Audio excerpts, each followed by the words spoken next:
ছাত্রদল, Jubodal, BNP, তৃণমূলের নেতারা, নেতাকর্মীরা জীবন দেওয়ার জন্য প্রস্তুত ছিল, কিন্তু এই মির্জা আব্বাসের মতো নেতারা ঢাকা শহরে কোনো গ্রিন সিগন্যাল দেয় নাই। অনুরোধ থাকবে, আগে যা করছেন সেই আচরণ যদি পরিত্যাগ করতে না পারেন তাহলে কিন্তু এবার নির্বাচনে এটার পরিণতি ভালো হবে না। এবং বিএনপির মির্জা আব্বাস সহ এই বিভিন্ন সিনিয়র নেতৃবৃন্দ তারা গত 16 বছর আওয়ামী লীগের সাথে আপোষ করে রাজনীতি করেছে।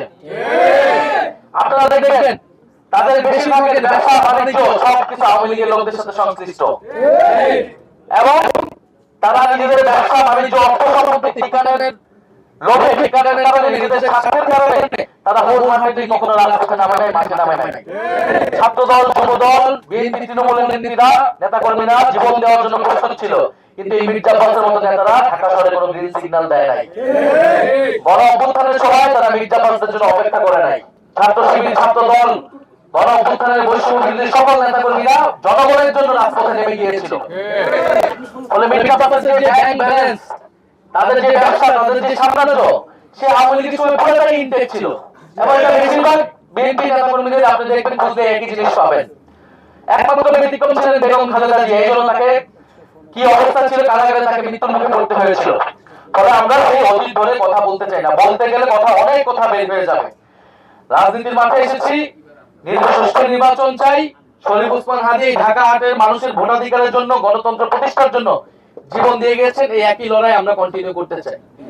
কিন্তু আজকে যেটা হয়েছে এটা খুবই দুঃখজনক, খুবই ন্যাক্কারজনক, এবং এটা অস্বীকারের চেষ্টা আরো বেশি ন্যাক্কারজনক। হাবিবুল্লাহ আহার কলেজে একেবারে চিহ্নিত ছাত্রদলের ক্যাডার সন্ত্রাসীরা এটা পরিকল্পনা করে এটা করেছেন। মির্জা আব্বাসের নির্দেশে, তারেক রহমানের সম্মতিতে এই ঘটনা আজকে ঘটেছে।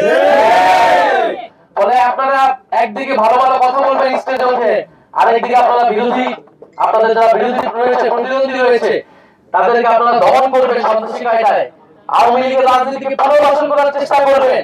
এইটা আমরা বাংলাদেশে হইতে দেব না। আজকে আমরা হুঁশিয়ারি দিচ্ছি নির্বাচন কমিশনের প্রতি। আমরা দেখতে চাই এটার ব্যবস্থা কি নেয়, কলেজ প্রশাসন এটার কি ব্যবস্থা নেয়, এবং বিএনপি দলীয় ভাবে এটার কি ব্যবস্থা নেয়। এরপরে বাকি জবাব আমরা রাজপথে দিব, আমরা 12 ফেব্রুয়ারি ইলেকশনে দিব।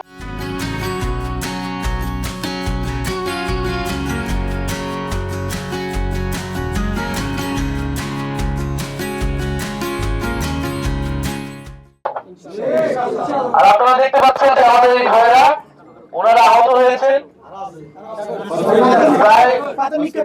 প্রায় 12 জনের উপরে। সেটা শুধু অনেক মিডিয়াতেও এটাকে নেগেটিভ ভাবে যে দিন মারা হচ্ছে, তোপের মুখে পড়ছে। এটা খুবই স্পষ্ট একটা পরিকল্পিতভাবে সন্ত্রাসী হামলা।